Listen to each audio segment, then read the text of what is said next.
2014 मसीहा डॉक्टर राजश्री मल्लिक विधायक भाव निर्वाचित हेले सेतबले ए दाबी आमर रघुनाथपुर ब्लॉक 6 गोटी पंचायत एवं तिर्तोल ब्लॉक 8 गोटी पंचायत प्रतिनिधि माने ग्रामवासी माने जेतबले दाबी मैडम को पाखरे उपस्थापना कले। मैडम निजे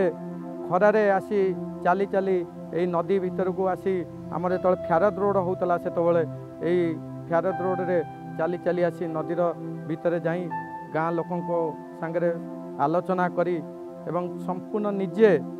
निजे आमर एठी अमीन को डाकी गोटे ट्रेस बनई जाकरी मुख्यमंत्री पाखे उपस्थापना करते जे एठी ब्रिज आवश्यकता निहाती अच्छी। तापर 2019 मसीह जो सांसद हेले प्रथम वर्ष ही ए ब्रिज टेंडर बाहरला एवं मैडम निजे प्रत्येक समय तत्वावधान आसती जेतिक समय सरकार दि जाइथिला मैडम ताकू तदारख करी ठीक समय मध्य ब्रिज टी सारी